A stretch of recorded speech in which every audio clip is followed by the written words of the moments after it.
All right, welcome to What's Your Money Map. Thanks for joining me this evening. This is just a passion project, something that I wanted to do. So with the new year, I thought let's get underway.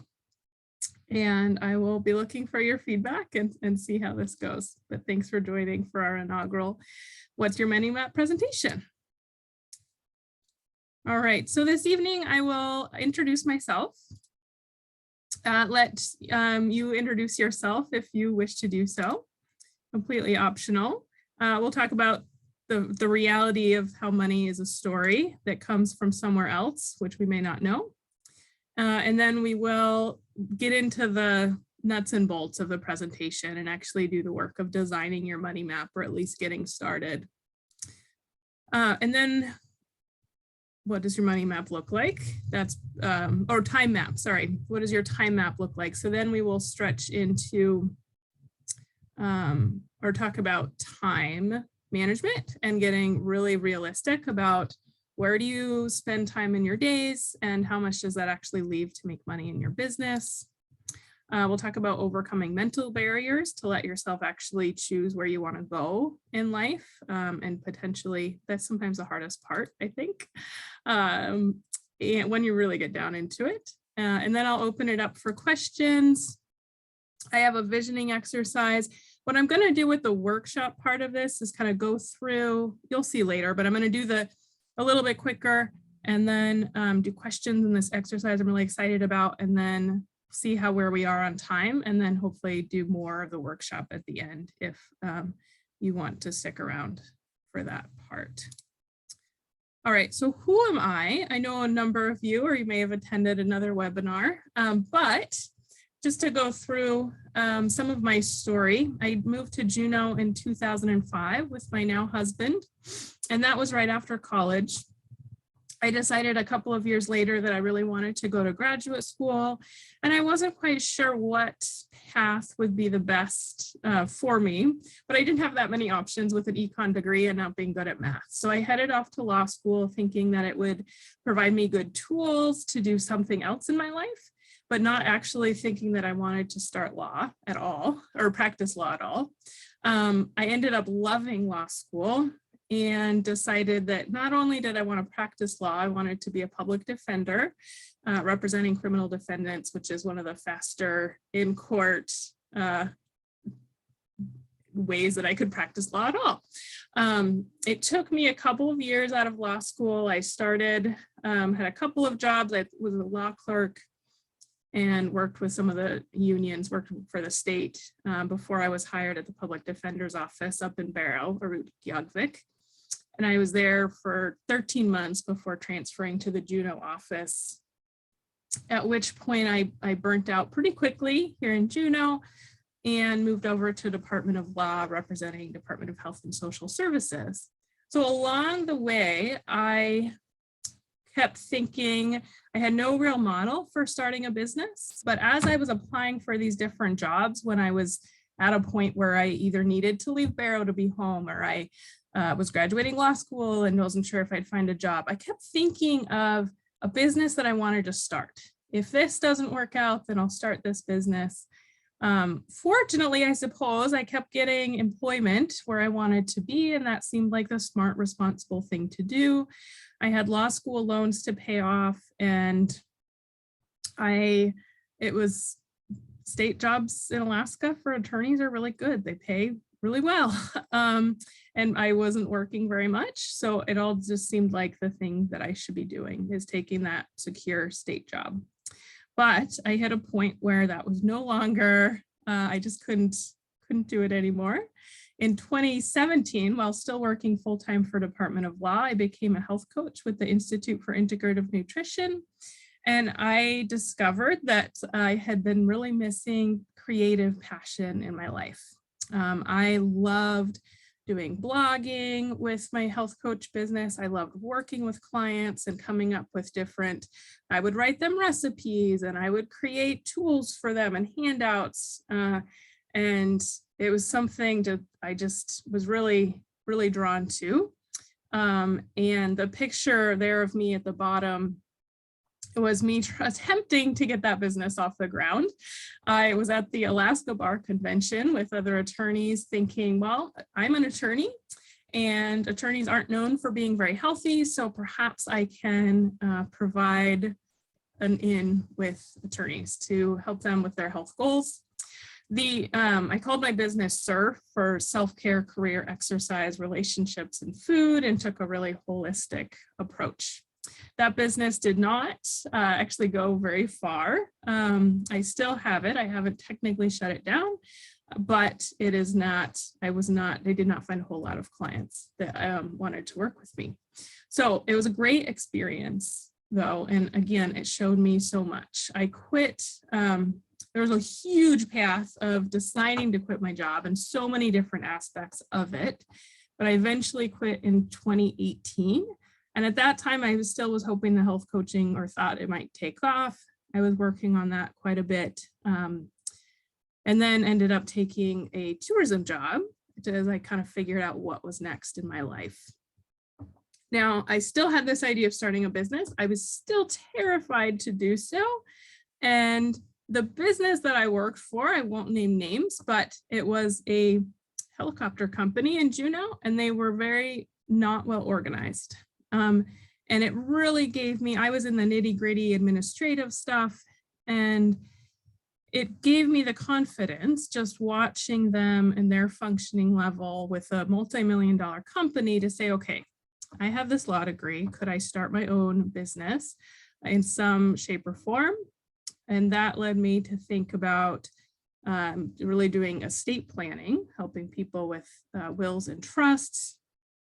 And then a natural progression of that is helping business owners plan for their estate planning, but then also helping them get started. It works well with a lifestyle, and then it also fits me perfectly because I love talking about business. It's funny how little I have run a business, but what I do in my free time is listen to business podcasts or listen to funny books. It's what I enjoy. So I do mostly estate planning now with Liz Smith Law. I started Liz Smith Law in June of 2019. And then I'm also working with businesses, and I'll talk later in this presentation. I'm hoping to reach out and find groups of people to work with as well. I think that health coaching background, someday I hope to transform that into business advising, more on the advising end, as well as also some of the legal stuff, but I'm less excited about that, except for really helping people on the right track. So that's my career path thus far. And in my free time, what do I enjoy? Well, my family is our two dogs. You can see here, not quite learning how to use their beds properly. And my husband, I decided I should have a picture of him. So that's him starting a dive. We like to travel. And then triathlon is my hobby. The picture on my left is after finishing my first Ironman triathlon in Australia. Good excuse to get to Australia. All right. Ooh, that went really quick. So let me make sure I'm in the right place here. What's going on? Who are you and what brought you here this evening? Are you possibly struggling in your own business and thought that I would have some answers? Maybe you wanted more time with your children or to save money in retirement. Maybe you want to travel more or saw the words money map and thought this would help you be the key to your rich life. Do you have a business? Do you want to start a business? Do you have a side hustle or do freelance work on the side? Feel free to share anything you'd like in the chat box with the whole group or myself. And while you do that, I want to make clear that while I am an attorney, I am not your attorney unless we have a written engagement agreement. And far more importantly for this particular presentation, I am most definitely not a financial or an investment advisor. And to the extent that we touch on any financial topics this evening, I'm sharing my experience, what I have learned from others, what has helped me, and nothing should be taken as anything as advice or anything more than friendly banter. And I might have an attorney-client engagement agreement with you, but it does not apply to the topics I am covering here. And why are you in business? Geez Louise, I think I'd never done this before. Is it because of the flexibility that it gives you to have your own business? To not report to anybody else, be your own boss? Do you have a side business for income purposes? A side business as a passion project? A side business for tax write-offs? If you are an employee, you can't deduct anything towards your taxes. But if you have a passion project on the side, there could be potentially business write-offs to help you fuel your business. Out of necessity, to have more control, to exercise creativity, or to make more money. So what applies to you, or are there other reasons that you are or want to be in business that you would want to share? For me, it really came down to flexibility with my time. I cannot tell you how much I love I work a lot from home and especially when I was getting started, listening to a lot of webinars and being able to clean the house while I was learning and things like that. I also enjoy control. I suddenly have discovered that I have this rebel streak and don't want anyone to tell me what to do. So it works great that I'm making a lot of decisions. And then I've also found it's just such an honor to provide jobs for others and to be a mentor for employees as I aim to build my business further. I have 2.5 employees now and plan to keep growing for a while. I love the creativity that comes with it. And then learning for me personally is really important. So there's something called the Clifton Strengths Quiz. I believe it's free if you go, and it's by Gallup. If you search Google Clifton Strength Gallup, it'll come up. And it goes through different strengths of yours and ranks them. And my very top one is a love of learning. So as I kept burning out on my different jobs, I finally realized now that I love a job at the beginning, and that's because it was all new. And then once things became more familiar, I kind of peter out. But as a business owner, I can always be creating and doing the new thing and creating that environment that'll work well for me. There are many reasons we might start a business, but it's also easy to work in your own business tirelessly. There's always something more you can do. And perhaps at the beginning, it's, I'm 2.5 years in, I've grown really quickly and things are going really well. I'm still making less than I did and working probably twice as much as I did working for the state. So as it takes time to get going, maybe you don't have the time, or perhaps, you might just have different priorities. So how much, as you think about what you're going to make in your business, how much time do you have to grow to the business? And how much do you actually need to make in your business? When might it be time to pull back if you're not bringing in enough to keep a certain standard of living you want? Or if you become really successful, at what point is it time to stop making more for potential other priorities or passion projects? Maybe you want to keep going, but maybe that's not actually what your true self wants to do. So how much is enough? And what are your goals anyway? I had always worked as an employee and made what someone paid me. I didn't negotiate typically because I worked for state government. On some level, I realized I could have different job options, but ultimately it was really within a pretty small range. And I told myself I wasn't driven by money anyway, so why really pay that much attention? Find the job I love. That's what was really important to me. But then once you set out on your own, it hadn't occurred to me. I just thought, well, when I have a business, I'll just make as much as I can make, of course, right? And then I was introduced to this concept of the money map, a system to get clear about what I could live with and really where I wanted to be financially. I didn't fully understand at the time, but now I see that having goals in life and business are essential to getting anywhere.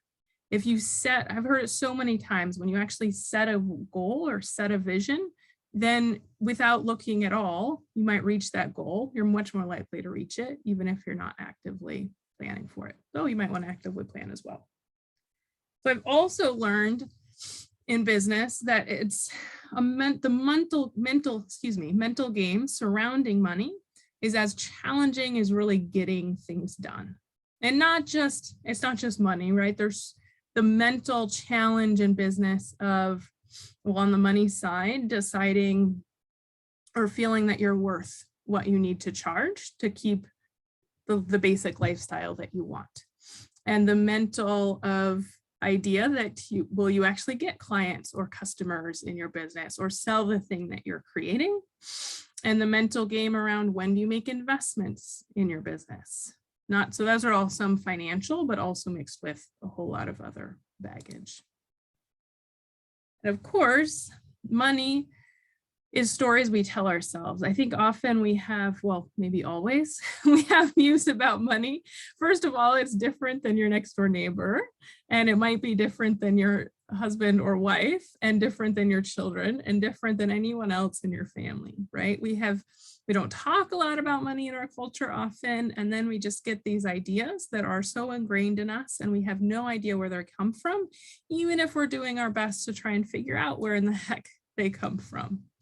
You can look around and see some different people and try at least to get a sense of where your money views come from, how they might have been shaped, so that then you can really choose, you probably have, if we think of it as patterns that we developed, either learned from family or rebelled against from family, then you can start to think, okay, here's the pattern I developed. Here's an understanding of maybe where it came from, and what do I actually want to view about money and what it does for me. Some people want all of the fancy things. Other people think that they don't, or not necessarily think, they don't want to think about money or think it's selfish to talk or think about what you're making. So many different views. Me personally, I grew up with two spenders as parents. They weren't together, but they both didn't save. And I don't know how I knew this from a young age. They were not well off at all. But they would buy stupid things at QVC, or I thought, and for some reason, I don't know why. So I have no answers as to how we figure necessarily these things out, but I suppose I rebelled against it. Somehow I knew that they really didn't have what they were spending. And I just wanted to be simple, and I'd try and save them money and have them not buy certain things. So that really served me well as I was young and figuring things out, and in college, and not spending and really focusing on saving. But it also meant that when I did spend, especially on myself, I had a lot of guilt over what that spending was. Is that something you experience in your own life, perhaps? Guilt over spending for a variety of reasons. As I age and we build greater wealth, I'm slowly learning to spend and find ease in it, and then also really choose what I want to spend on, and then saving in other areas that make sense. I'll get much more into that later. So now, what is this money map? It is a tool to think about what it costs to live under 3 different scenarios. And each of you should now have a spreadsheet in your inbox that you can pull up if you want, and if you have Excel. But I'm also going to go through it here on paper. If you have no paper and want to take some notes on your own, that totally works. You can do it later with the spreadsheet I offered, or create your own sheet as well. And I actually kind of like creating your own sheet, because then it'll encourage you, as you'll see in different categories, to create your own as you think through it. All right, so the first step is now. What are your living expenses today? This, in many ways, is the easiest part, because you can go through bank statements and credit card statements from the last year and figure out what you spent in different categories of your life, to the extent that you can with credit card statements. So that now will be broken into different categories, and it's about getting clear on what you need to bring in every month to maintain your current lifestyle. And sure, you may know that because of what you're making now, but it helps to, yeah, you have to know exactly where you are in each area to then be able to move into the other categories. So next is your minimum to be happy. So this is the category of the basics you would need to have every single month to live a pretty good life. This isn't necessarily beans and rice or living in a tent. It's not survival mode, but it is the pretty easy to cut items in your life. If things are slow for a while in your business, what could you cut pretty easily out of your daily lifestyle? That might mean eating out less, stopping clothing purchases for a while, putting a hold on the movies out, or on a gym membership. This category is about getting really, really clear over what you would really be just fine with if you brought that in every month. That can also be helpful as you're starting the business as to what you need. It's important to know this number so you're clear when things get tough. When do you need to cut back? When is it time to get a job or a side gig to keep yourself at the minimum to be happy if you're not bringing in that much? Or you could, of course, go down from there, right? That's not rock bottom, but if you want to keep that basic level, then what would you need? And then we get to the dream category. Now, it's not complete dream. It's not no limits life if you became a billionaire. But truly, what would you prefer if you could afford it? I want you to dream a bit here. I want you to get uncomfortable in some areas of the preferred to be preferred if you could afford it, but it is an absolute. Somewhat of a stretch. So for some people have easy time with this, but I think that most people actually struggle with this category the most. All right, so now it's time to get to work on the spreadsheet, either the one that I provided or creating your own spreadsheet. And over the top, starting in the second column, is your now, and then the amount, minimum to be happy amount, preferred if you could afford, and amount. And then what would start here, oh, you can't see my cursor. I think you can see it, my cursor now. So then on the left side are going to be the different categories that I'll go through next. So if you're creating your own sheet, that would be starting here. Or if you have, you'll see it on the Excel sheet that I sent.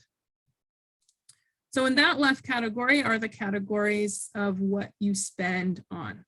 I'm going to give you categories for different ideas. Some will not apply to you at all, and others make more sense to combine, to rename, to be specific to your spending. So more importantly, is something specific to you rather than the categories that I have here, but you want everything to fit in some category that you spend money on. And then when I did this, initially, I based it off of my credit card statements for the last year. I am married, we both work, and we both spend money on different credit cards. So as you think about where you're gonna do your money map, it might be, I just decided to do it personal, but it wasn't exact for that reason, for a variety of reasons, because I used to do more of the shopping. Now I'm too busy and I do hardly any of the shopping. But so you think about, you know, that wasn't totally accurate using my credit card, but it worked out in the end. And I was just based on my income. I'm not sure if that made any sense. You might want to do family, or it might make sense of just if you're leaving a job, for example, and starting your own business, then you could just do like an idea of what you want to be bringing in. All right. Oops.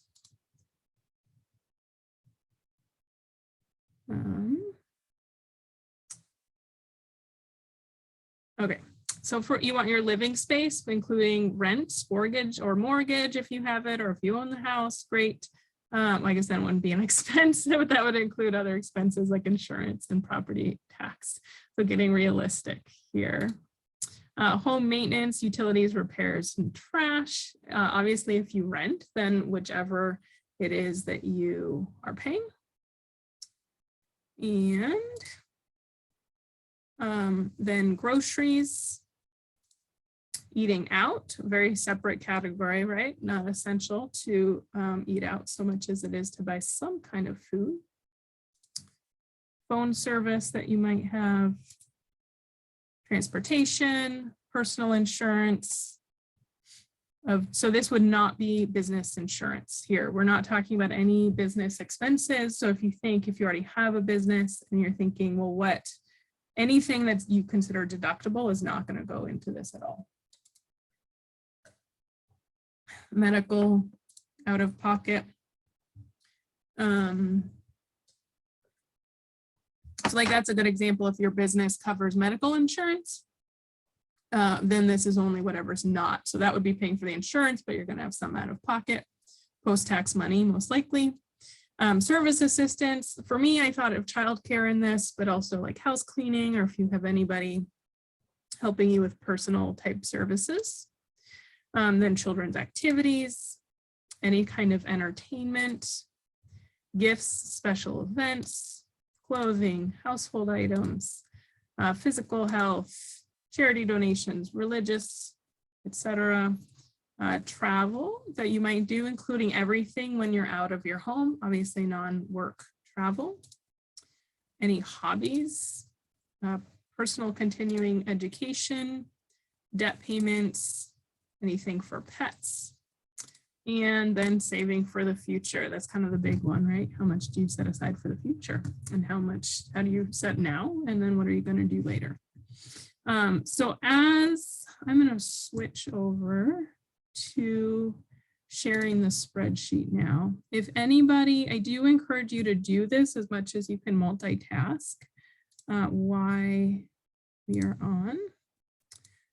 But I am going to go, I think I mentioned this at the very beginning. I'm going to go pretty quickly through. I'm open to any questions. And while we're going, and then I'll open up the end for voice questions. But now I'm open to any questions in the chat. And then I'll, at the end, give you more time to go through it. But as I'm talking here, like I said, as much as you can multitask. So I just want to go through an example. For now, let's say you have a mortgage on a 3-bedroom duplex. You calculate your property tax, mortgage insurance, and homeowners insurance. And all of that together comes to a monthly payment of $1,800 per month. I guess I didn't put monthly, but that's going to be your monthly number. Okay, so that's where you are now. You figure that out. And then you want to think, well, what's your minimum to be happy? Maybe that's the minimum right now, right? It's pretty hard to change housing. It's not something that you're likely to cut real quickly. If you had to, maybe you could move to an apartment complex that was smaller. But if you're really thinking, what would you change in 6 to 12 months? You'd probably you might stay in that same home, especially since it costs a lot of money if it's something you own. If you're renting, and you're renting at $1,800 a month, then you might have more flexibility once you've gotten past your year or whatever contract you signed. So it might look different for you. And then preferred if you could afford it. What would that look like for you, right? So what would be your dream home? Not necessarily the kind of fancy Cinderella story, but realistically, what would really truly dig deep into you? Where would you be happy living? So here I'm just making these things up. 4-bedroom home with water views, a fenced yard, and then thinking tax and insurance costs, what might that be? And I put $3,300. I'm just making up these numbers. So that's one example. And then eating out, I created a perfect example of something I wanted to talk about, but I didn't even do it on purpose. And here, so let's say you're eating out 2 times a week now, and for a month that works out to about $1,000 a month. If you have kids, family, I don't know, I'm making numbers up. Well, then minimum to be happy, maybe that would come to 2 times a month. Maybe it's 0. But what does your number look like for that basic? And then what would more of your dream be? So in my example here, well, what if you thought, well, I just want to eat out once a month. For me, we go out as a family for convenience And so we don't have to cook, but really I don't love it. I don't like paying the money. I don't like the time it takes. And I don't like that someone, it's less healthy. So maybe you want 50 meals, 50% of your meals at home prepared by someone that comes into your house and cooks for you. So I made up that would be $30 a meal. I may have done the math totally wrong, and I have no idea if that's actually what someone would charge you to come into your house and cook a meal.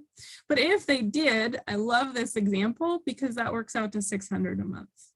So I've heard so many stories of people, like one I really love that was on a podcast is someone who a family wanted, and I'll talk about this podcast later, but the family really wanted an RV to take their kids and them traveling. But they really wanted the RV where the kids were still young and still willing to travel with them. But they needed, $300,000 for this big fancy RV. And Ramit Sethi, who I'll talk about later, who hosts the podcast, pointed out that they could just rent an RV and they could do it in a month instead of waiting to save up $300,000 and buy the RV. So I may have done the money totally wrong, but the point is to really figure out what's your preferred in all of these categories and what would that cost for real. So you'll have to go do some research probably to figure that out. For me, there were just a few categories that I could imagine increasing in my life. So travel, like I mentioned, is really big for me. And the same person, Ramit Sethi, talks about choosing an area in your life that you love and just dreaming about what if you 10x your spending in that area. So in my money map, my kind of preferred life, which was a bit of just throwing something out in the blue, but feels really, really good to me, would be spending 10 times as much on travel. What would that look like? What can I dream about there?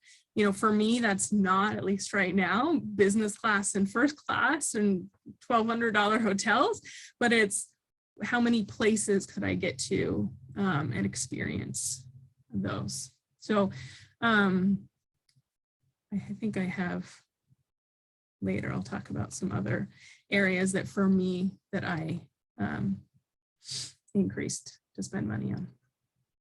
All right, I'm going to come back to this in a second, but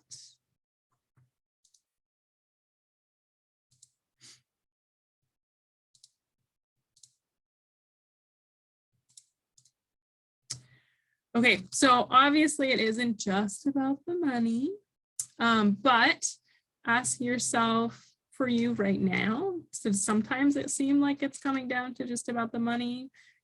Do you ever make excuses about having enough or compromise yourself in any area for money?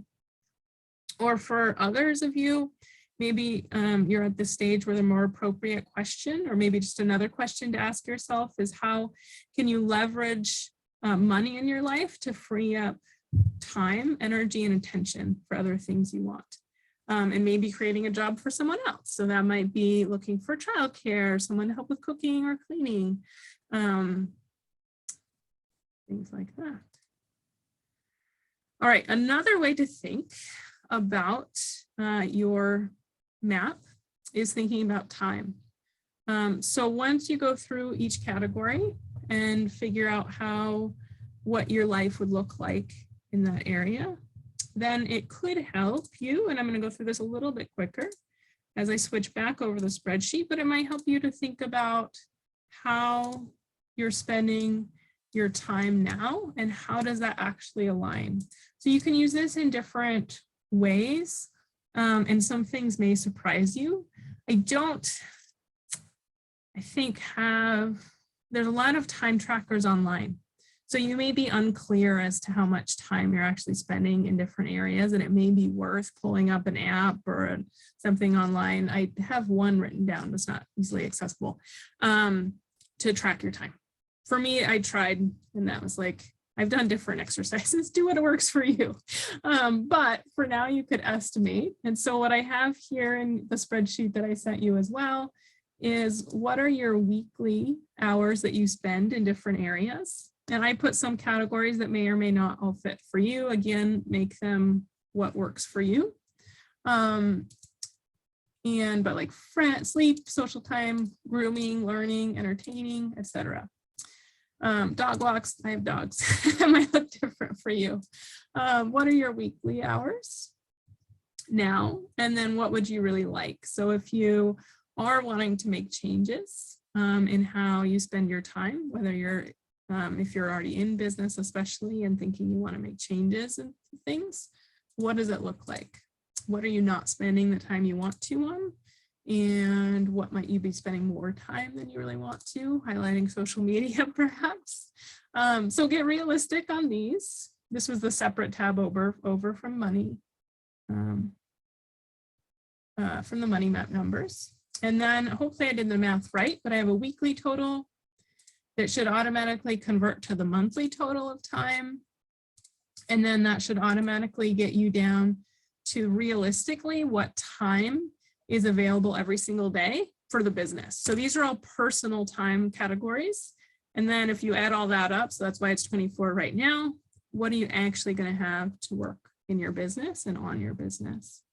Which can be just fun to realize how much time does that actually leave? What does that actually mean? You can, I've in here to calculate your hourly rate, what you would have to charge per hour to make what the amount that you want with the time that it would be your ideal to spend in the business. So potentially another fun exercise. I did not split it into a 5-day work week because if you're a business owner, you may well work every single day, or you may really want to control that and work 4 days a week. But obviously, once you figure out your time, you get to choose as a business owner, and that's the beauty of it.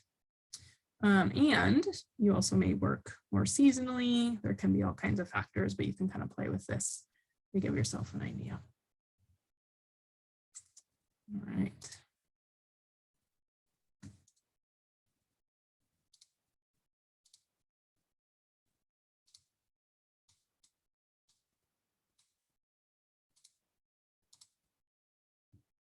Okay, I'm going to provide some different financial thoughts. This was a little bit different, but just I wanted to share some about authors that I love and some of their thoughts. Some of it's basic financial info, some of it's other things. The fact is that if you have a business or a side hustle, or even not, you have control, right, over what it is that you want to make. And I think this preferred to be happy category is both the best part and the most important. And like I said, probably the most challenging. To share a little more about when I did my money map at the very beginning of starting off, the things that I could think of to spend money on, like I said, I mentioned the travel. I wanted to have some more fancy meals out. That was about $800 a year. I put in double savings because why not? I mean, some of this is a bit like of a mental exercise. I put a house cleaner, increasing charity, increasing education, and then a lot of money to support my mother who has basically, she doesn't have a lot as she ages. And so as I did that, I came up with a number that was really my dream life. And the number was not very big compared to what one would think of, you know, especially an attorney, but that was really all I could come up with mentally that I wanted to have spend more on. Happy in my home, happy with certain things, right? And it just was a good exercise for me initially. And then I met with a CFO for some to help with figuring out some money things. And he really wanted to push me on that and say, well, why don't you get up to about 2.5 times that? And as just a mental exercise, I think, in terms of like how much I could be bringing in. And it was a really interesting experience. And I encourage you to play with just different things and how they feel for you if you struggle with really creating what you want. Because I really came down to at least right now, like, no, I'm much more happier in my smaller, which is still a stretch and I'm nowhere near it now, but I'm much happier in that area and increasing in other areas of my life.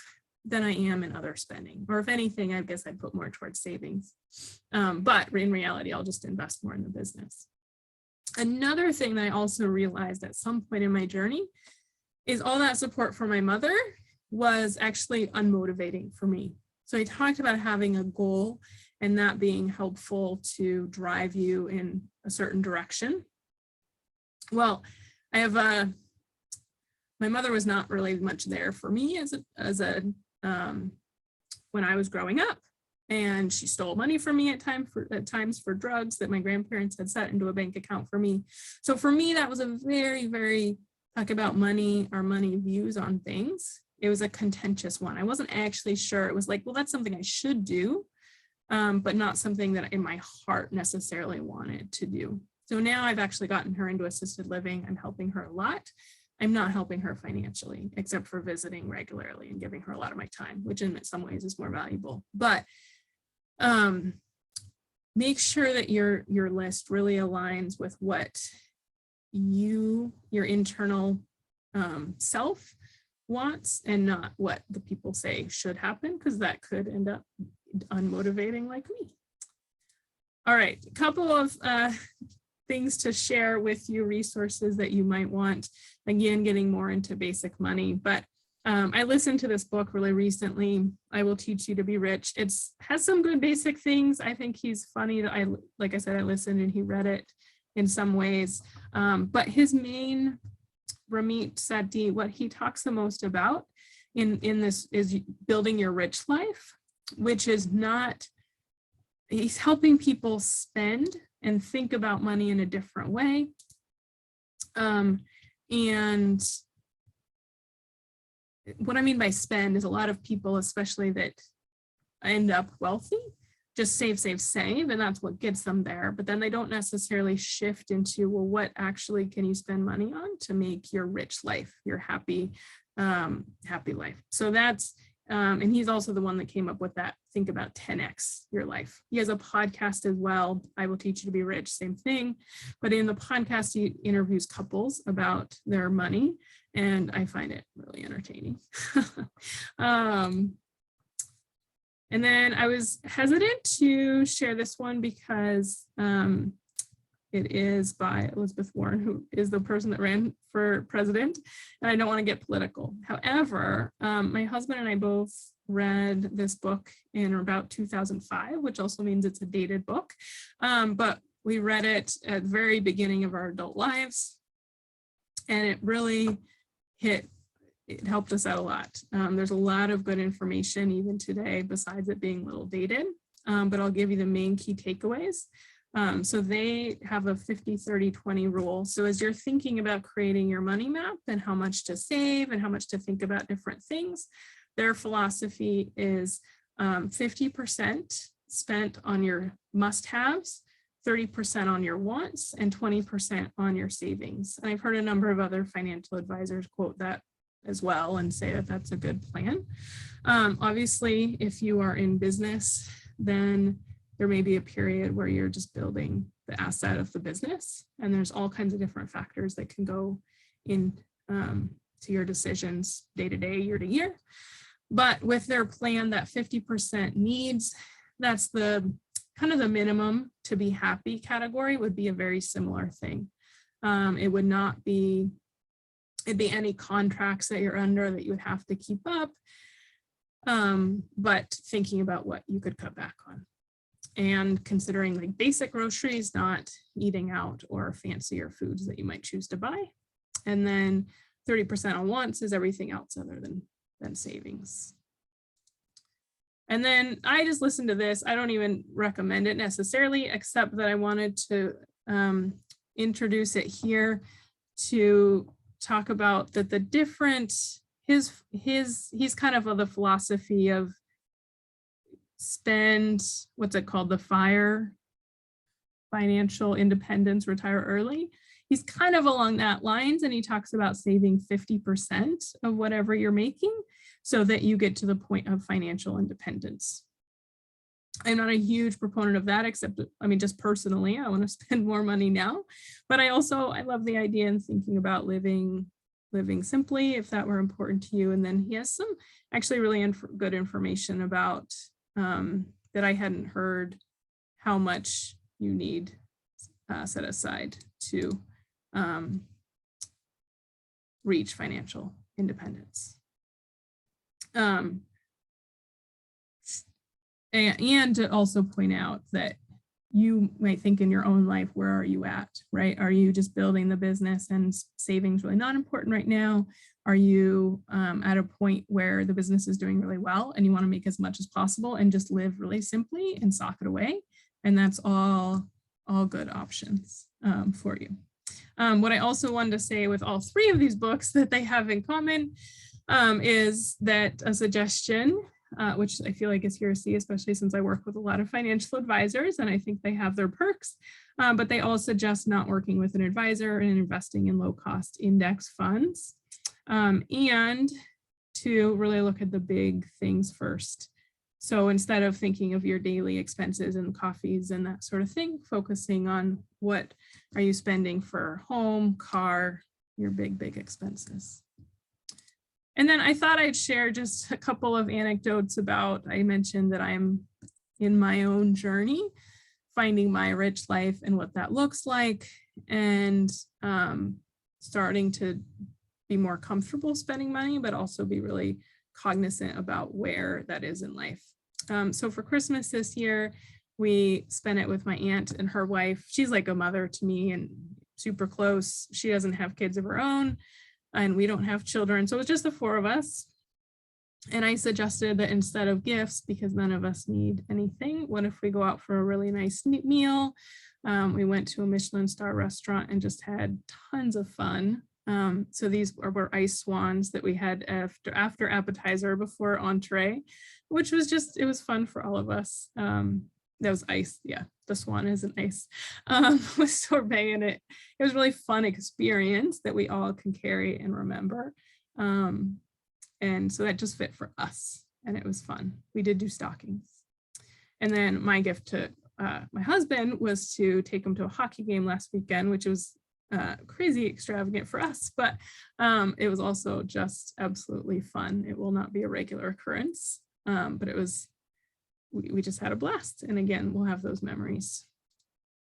And then this was a really fun idea. My in-laws gave us $100 bill for Christmas and said, spend it in something, I forget what they said, but just crazy fun and something we would never spend money on. And so we decided, that was New Year's Eve, I think, that we opened that for whatever reason. So we decided to go. We didn't have any champagne. So we went down, walked in a snowstorm to get it. And we were going to buy the most expensive bottle. And it ended up the most expensive they had was like $20, which was, we had the time of our lives and we played in the snow and rolled down hills on our way there. And it was really fun and it wasn't very expensive. So is there anything that delighted you lately with a small amount of money? All right.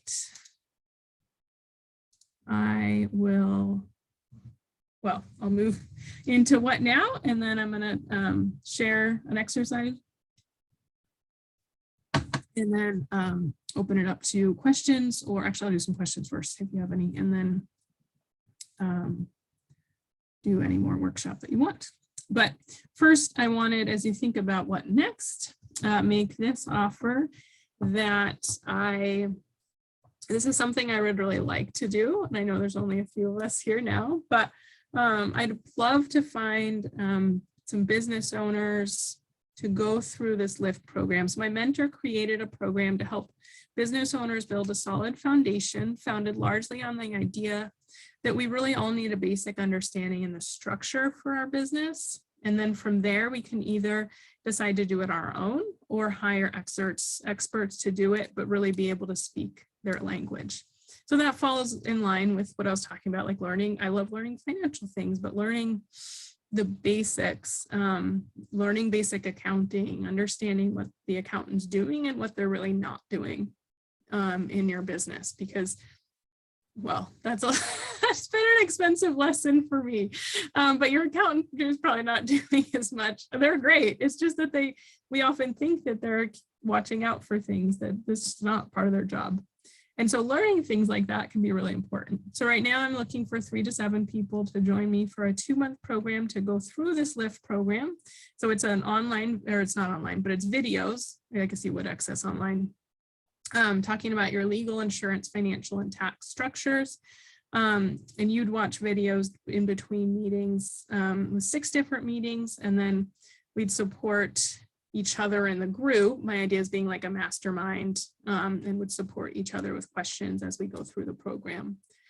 So she charges $2,000 at least just to get access to the video without any guidance. I'm offering it to anyone that wants to join this first group just to try and see if it works. And if it's something that you get value from and enjoy, I'm charging just $500 if that's something you're interested in. And so a lot of that is to get, make sure that you have buy-in for that and for my time. So you'd be kind of a guinea pig, but that means you might get the best experience. Here's my tentative dates, but if we have a small group, we can kind of put things together as to what makes sense.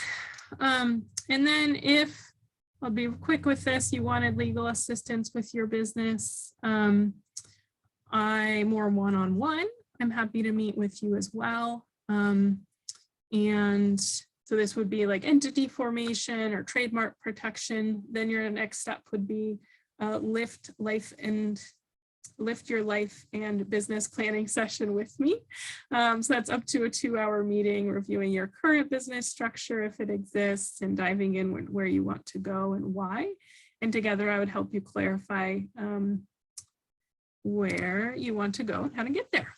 And then if you would wish at that point, and we find that there was a good fit, then during that 2-hour meeting, we could look at different business packages that I offer and take care of some of the legal foundation while ensuring as part of the lift that you understand what and why you're doing so that you're ultimately making the decisions for what you do in your business. And that's one actually going back to that lift that I was talking about. That's a big part of it as well, is learning how to choose advisors by being able to understand their language.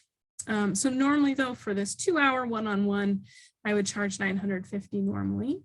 Because it's a 2-hour working meeting and involves reviewing information ahead of time. But because you're here this evening or listening later, and if you book, for those of you that are here now and book tonight, I'm happy to meet with you for free for that meeting. Or if you wanted to do it later, but mention that you were here, then I would offer the meeting for just $250. So just if you're interested, something to offer. I'm going to ask if anyone has questions, and then by voice, you're welcome to chime in. Oh, thanks, Alex. She posted a link if you did want to schedule that appointment. If you want to do the lift, then just email. I think I had it up as support@lizsmithlaw.com or liz@lizsmithlaw.com. Or you can just let Alex know and give her your email. Or I guess we have your email. Okay, so I'm going to open it up to questions for a few minutes. Well, as long as you, I don't know that we'll have that many. And then play this visioning exercise, which I love. It was from, I did something called the Hoffman process in October. It's a really intense week-long retreat.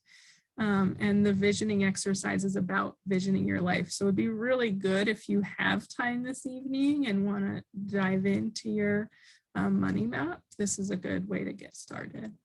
And then I'll be here till 6:30 if people want to stick around and do your money map.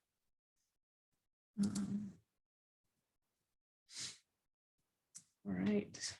You can unmute if you have a question. I'll just wait a moment and then I'll start the visioning.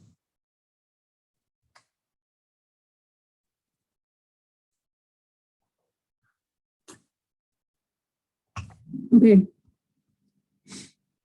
I'm going to do this thing then and share.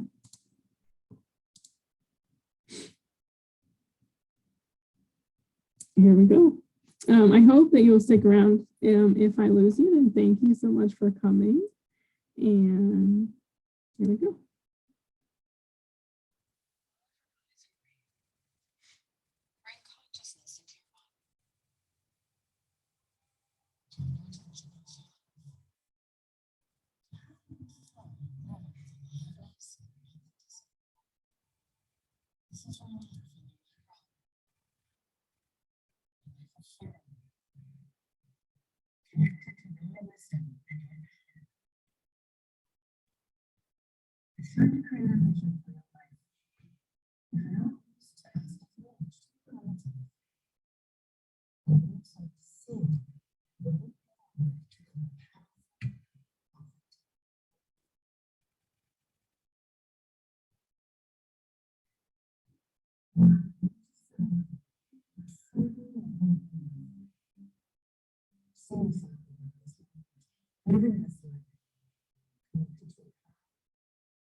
Sorry. So Alex said she couldn't hear, and I guess Alyssa can't either. Let me stop.